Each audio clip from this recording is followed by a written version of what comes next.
Hey everyone, I'm Pion and welcome to Simmiland. What is Simmiland, you ask? I like to call it a card-based roguelite god game. It released a few days ago, and this is what it looks like. So in this game you play cards to shape humanity. We start with the mankind card, you put it down somewhere, and you get a camp and 2 humans, and a bunch of other cards. And now we start playing cards. For example, we plant a tree by playing the tree card. That will give us a tree. Let's plant another tree and start a forest, because 2 trees are a forest, apparently.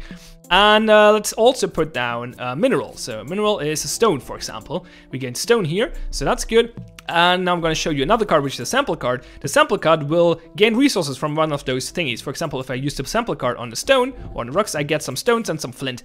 And now I'm going to show you another very important card in this game, which is called Inspect. The Inspect card researches stuff. I can play it on the tree, for example, to research eggs. And now my humans are capable of building axes, and that will allow them to chop down the trees and get more wood. So that's a good start. Every card uses faith to play, which is why I can't play anything right now, because I don't have the faith to do that. Oh, we're lacking wicks, which is why they don't build axes. So let's sacrifice a card, wind card, to gain some extra faith. That's another way of getting faith. Put down a plant here to get a bramble, and that gives us some twigs, and now they should start building axes, and it will chop down the trees. So as I said, you need faith. You gain faith by humans praying for you, sacrificing cards, or fulfilling their wishes. Every human has a wish. One of them is wishing for rain, the other one for sun. So they should make their minds. We have both though, so let's give them some rain and let's give them some sun somewhere else, and that gives us extra faith. And now we have lots of faith and can do whatever we want, more or less. So let's put down more trees. If you put down trees in different biomes, they do different things. So on grass, they give you regular trees. On forest, however, they will give you apple trees, which will drop apples, which they can eat, which is important because if without food, well, they die. So you don't want that. So let's put down more trees. Let's use the Inspect card on the rock to get the pickaxe researched. That's very important as well. And let's play wind because they wish for it. Let's also play a thunder. Thunder is always good. That gives them fire. Now the camp will be upgraded to a well, still a camp, I guess, but it has a fire now, so that's a good start. So some things will just be researched by things happening, but for the most things you have to play the Inspect card. Let's sacrifice some suns. We don't need those. Same for wind. Let's put down a critter. Why not? So we get some fishes if we put the critter in the sea. As you might have noticed, cards have different effects on depending where you put them down. So let's research the boat and the fishing rods so we can cook some or catch some fishes. Cooking, however, is a good point. I need some water so I can research the cooking pot, which allows me to make food. So you realize this is a game about crafting, right? So depending on where you put things, you get different things, and those things allows you to research other things and gain other resources, which allows you to well, get more things and stuff. So for example, as you could see here, the plant on the forest gives you a berry bush, which allows you to, well, get berries. Let's get more apple trees. Let's actually research some things. So let's drop a flint from the base and research a knife. That's good. And now let's put down some critters, a chicken for example, because we can hunt chickens and eat them, or we can domesticate them if we research domestication. And that's the regular, like, that's how this game works for the most part. You put down things, you gain things. Cards have effects. You gain faith if you fulfill wishes. Let's get more critters. Let's get a sheep. Oh no, that's a bear, that's not a sheep. I hope someone kills him before he kills the humans. So if you put down a critter on the forest area, you most likely get a sheep, but sometimes you get a bear.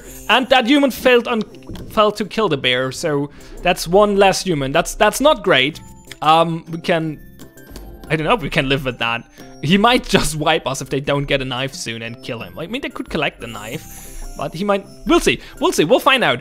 Okay, let's put down some plant on the grass, which gives me some wheat. Where's Inspect? I want domestication. Don't kill the chicken. I want no, I didn't got domestication. Damn it. They killed the bear though, so that's good. I can research clothing here, I think, if he doesn't steal it from me. Okay, let's do that again. Let's get that back, I mean. So we get the, where did he put it? Right. Ugh. Oh, the UI screwed me over. There it is. There's the leather. Let's inspect the leather to gain clothing. That's good. Let's put down the rain over here. Rain in hot areas, I think, gives me water usually. Gives me tropic areas. Oh, yeah, that's right. Maybe I got water earlier. Let's check. Do we have water in the base? We don't have water. That's unfortunate. I want a cooking pot, but I need water. So more, no. Let's make a quake. Like with some mountains, sometimes you get volcano as well. Let's get more animals. Not a bear this time, that's good. Let's inspect. No, he killed again. Did I got domestication already? You can look up all you researchers. No, I don't have domestication yet. Kinda need that. They want a clay deposit, let's give them that. Why not? They want a thunder. I kinda wanna save the thunders though. We need them later for other things. There's another quake. There we go. There we got some volcano. Got rid of all the mountains though, which is not great. I really need some water. I mean, I can just kill the animals, but as long as I can't cook them, that doesn't do much. Let's get some apples, so we're not, well, starving. Yeah, oh, I should have, yeah, let's use the plan on the water to get some seaweed. That's also good. Should get some more fishes, I guess. Okay, I don't need winds. Let's sacrifice that. Let's get fish and more seaweed. And quake, thunder, mineral. I can do mineral.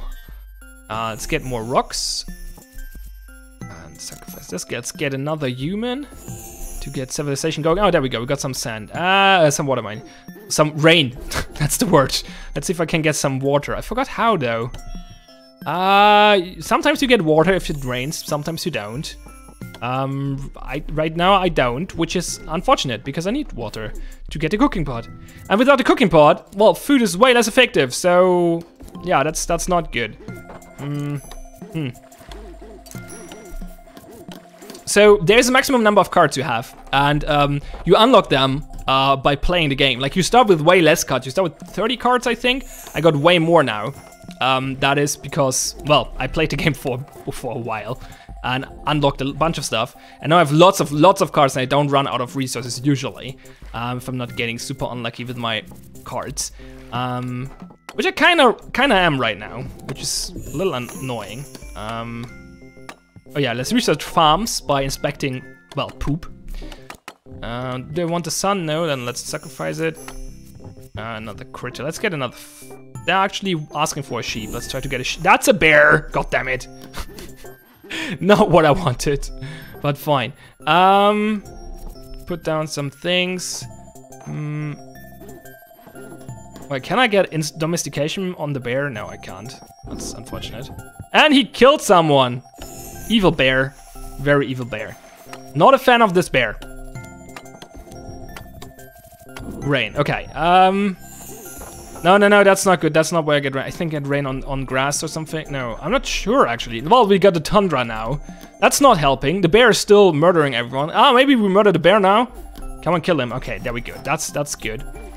At least. But I'm still lacking a cooking pot, which is not good. I should place some things.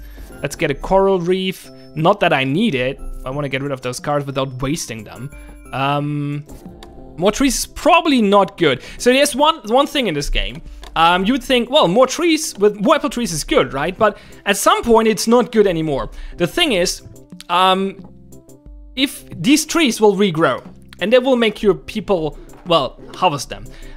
With trees, that's not too big of an issue, but they might get stuck just harvesting the trees or something else. Like they don't prioritize well. Let's put it that way. And if you put something, like if you put too much thingies down from one kind, then they might just go with that one and ignore everything else, and that turns out badly usually in one way or the other. If you either run out of food because they only harvest all the other stuff, or you don't get any progress because they're only harvesting apple trees or whatever. So that's a thing with the game. So you kind of want to balance things out. It's just not just about putting things down. You have to be a little bit careful. I think I pretty much screwed this one up already, especially because I don't have the cooking pot yet, which is hella ineffective. I'm also not quite sure. That's the biggest mystery for me right now, by the way. How you get more humans? Well, I know how you get more humans, but I don't know how it works exactly. Like, you get more humans with the human card, and sometimes they get a child. But I'm not sure what the factors are for children's. Like, sometimes they just make more, but at some point they stop. And they just stop reproducing at some point. And I'm not sure why or when that happens, or what, like, I don't know what determines that. There's also another thing I don't understand.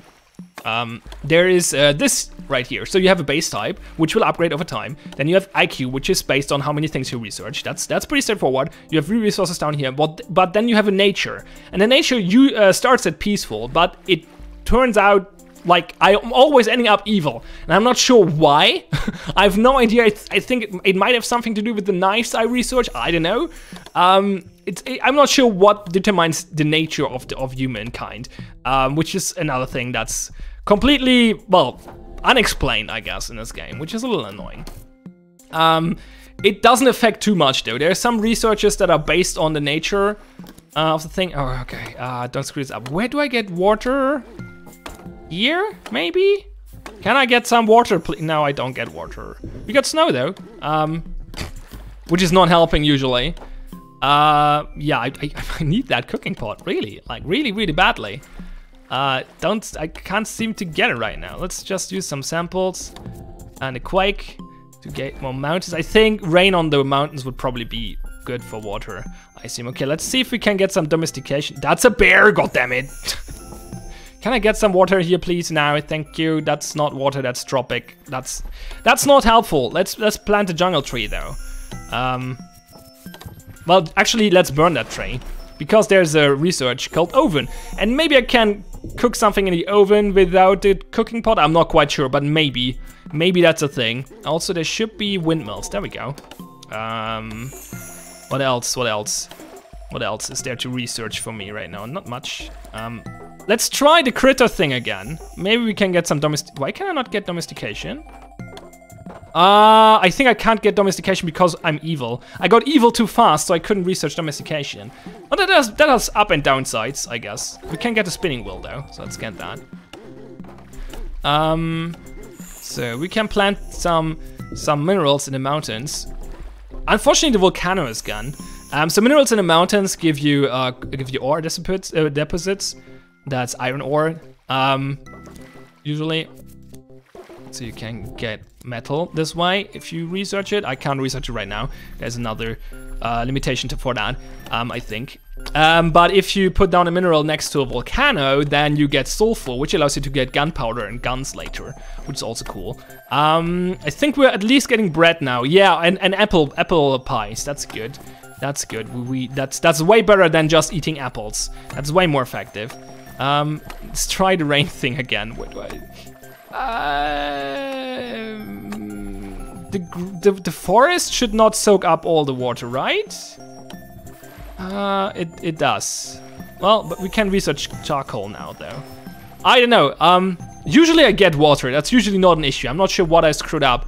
Usually I just put down some rain at some point and get some water, and that allows you to get a cooking pot. But whatever, we don't need a cooking pot. I have all the other stuff now. So you can see the civilization is rising. We have 9 population now, which is pretty decent. I should actually, yeah, let's get the hammer as well. I got lots of inventions already, or discoveries. Well, I don't have that many. Usually have more at this point, but yeah, maybe it's not going that well. So let's get rid of this wind. I don't need wind. Really don't need wind. There's more.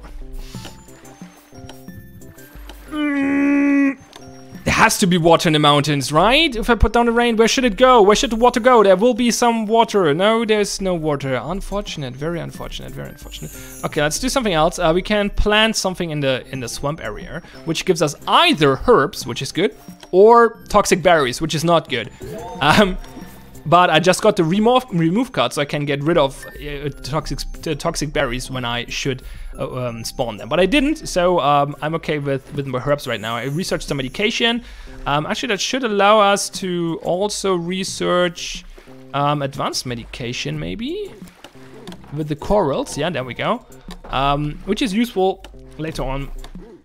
Okay, let's see if we can get some toxic berries to demonstrate what I was talking about. So toxic berries, that also allows me to research them so they don't eat it if they don't have something to heal it, because they get sick when I do it. But now I can use the remove card to get rid of that thing. In general, I would recommend get rid of toxic berries. Like, get one toxic berry bush and then get rid of it. And never ever have more than one chicken. Chickens are evil. Chickens will kill you. Chickens are literally the worst. Like, chickens are the main reason for me to lose this game. If you have chickens and they lay eggs and people don't collect the eggs because they're busy with other stuff, remember, prioritization is not their strong suit. Well, you will get in trouble. The problem is, what will happen is that the chickens, well, will lay eggs. The eggs will grow more chickens. And all of a sudden, you have hundreds of chickens running around. And people start collecting eggs at that point, but they will only collect eggs at that point and will stop doing anything else, and then you're screwed. And it will get more chickens and more chickens and more chickens and more chickens, and at some point you have thousands of chickens and your game crashes, and yeah. Don't do that. Let that not happen to you. Kill the chickens. Seriously, they're not worth it. You want one chicken to get the feather so you can research writing and stuff and laws. But besides that, kill all the chickens. They seem to be good at killing trees right now, so let's put down more trees. That's probably not a bad idea. Let's get some more critters, more sheeps, another plant. I could get, what can I get with the plant? Nothing really useful right now. Let's get more twigs so we don't run off those. Let's put down more trees. And more critters, and get rid of the wind, and more rain. I don't know where to put the rain. I don't know. Let's put it down here. There's water. There we go. Cooking pot. Finally got the cooking pot. Did we got the fertilizer already? I don't think so. Let's get a bone out really quick and inspect that. Oh, maybe I got it already. Yeah, I got it already. Never mind. Got the fertilizer. Okay. So yeah. I could play more and show you more, but we're getting. I think you got a good overview of the game. I probably showed you way too many things already. Let me talk about one important feature of the game. There's a compendium that just got recently added. I played the game before it released on Steam, and this was the one thing I was missing. I was missing this a lot. Like, it's okay to figure out all the things for yourself and explore all the different recipes and, well, not recipes, but all the different discoveries and stuff like that, and where to put things to get the results you want. But without a compendium, like, you have to remember all that stuff. The companion, however, writes down all the things you discover. It actually shows you all the things you didn't discover yet either, which is kind of taking the fun away. I think that the companion is a little bit too strong, especially because it's bugged. It shows me the explanations for things I didn't actually discover yet, so that's a problem. But that might be because I played the game before it hit alpha, before it did hit Steam. So that might be the reason for that. But let's quit to the menu. Oh, I didn't play the. Yeah, okay. So the last card in the deck you get is the end card. If you do it, well, that's the apocalypse and everyone dies. And that's the end of the game, and then you get some stars for your rating. You get stars for progress, you get stars for things you discovered, and you get stars for achievements. There are achievements over here. So I got a bunch of achievements already, I got a bunch of achievements already. I think a few of them are bugged for me, however. The game is definitely has some issues, some technical issues. Like, I definitely got city and megapolis already. I got 8+ and 10+ population, but I didn't got the achievements for some reason. I'm not sure if there's there's another, like, thing you have to do to unlock them, but it says 8+ population, and I definitely got that. I got 11 or 12 at some point, 13 maybe even. I don't know, so some of the achievements are weird, but they give you stars if you get them. And with the stars, which are down here, you go to the card shop, and then you unlock cards. As I said, you start the game with, I think, 30 cards, and it's only some basic cards. You get some trees, some minerals, some plants, a little bit of weather stuff, and a few inspects and a few samples, and that's it. And all the other cards you have to unlock yourself by using stars, and that grows your deck and gives you more possibilities, because it allows you to, well, discover more stuff and stuff like that. Like, it allows you to play longer before you run out of cards, and that, well, allows you to discover more, which gives you more stars, which, well, it's a circle, right? And the one big issue I have with this is that there's no way of removing cards from your deck. So as soon as you bought the cards, they're in your deck, and you're not getting rid of them. And I had the terrible idea when I started this game to unlock, like, I got 45 stars, I think, and the first thing I did was I bought 3 packs of critter cards. So I had my basic starter deck and then 15 critter cards. And the critters were not helpful. Like, they were not helpful at all. That was the reason why I got so many chicken deaths. well, deaths from chicken, I should say. And there was no way, like at some point I realized my mistake, but there was no way of turning back, because like you can't remove the cards from the deck, and that's unfortunate. So they're blocking up the deck, especially because I didn't realize at the beginning, because it wasn't super obvious, that you can sacrifice cards for faith. And without the mechanic, I was stuck with playing the critic cards, which was pretty annoying. But I mean, that's more an UI issue. But yeah, the UI is not super intuitive at some points. The game doesn't explain much. Oh, that's not what I wanted. You have to discover a lot of stuff for yourself, which is kind of the goal of the game, I guess. But there could be a few more mechanics that are explained better. There's an endless mode. The endless mode gives you, well, an infinite amount of cards, but it doesn't let you unlock achievements. It's just for, like, fiddling around. I usually play the classic mode. I never played the endless mode, to be honest. There's no much point in it, because you don't progress. And at that point, yeah, at some point you just have enough cards for the classic mode anyway. So I usually don't end the game by running out of resources. I end it because I somehow, well, maneuvered myself into a corner or something. So, yeah. In general, from a technical standpoint, the game is very lacking. Like the options menu, that's the options menu. This is not great. No resolution options. In general, there's some UI issues. You can see the text was cut off from time to time. That issue is known by the developer. However, he's looking for a new font to use. But still, like, technically speaking, this game is not, or from a technical point of view, this game is not great. The gameplay is quite fun though. I played this for, I don't know, at least 5 hours or something, if not more. Already. This is just, it's a cute little game. It's fun to play, fun to discover things and explore things. And there's a late game. There's a goal. There's a finish. There's an end goal to this as well. Like, I can actually show the achievement. The achievement is rocket science. No, this not this one. Wait, where is it? Where is it? Yeah, it's rocket science. Mankind flew to space. You can build a spaceship and get away. And this just recently got added. I guess that's an extra goal. Humankind beat you and cross the space-time dimension. I have no idea what that means. But yeah, there's some high-level stuff. You can get cars and stuff and computers and yeah, more advanced stuff. It's kind of tricky to get those though. I never got them so far, actually. I think I know how to do it, but I never managed to pull it off so far. Yeah. Anyway, it's a cute little game. It's kind of fun to play. It's nothing super polished or super, like, it's not a game you will play for hundreds of hours, I guess. Well, some people will do, but most will not. But as I said, so it's a small little cute game with some cool ideas. The humans are kind of cute. The graphic style is obviously very minimalistic, but it's okay. It fits the tone. It's not an amazing game, but it's cool. And I recommend it if you're into this kind of stuff. So yeah, if you want to check it out yourself, the links are in the description below. The game is called Simmiland. It's available on Steam and itch.io. I'm TH Pion. Thanks a lot for watching. Have fun and see you next time.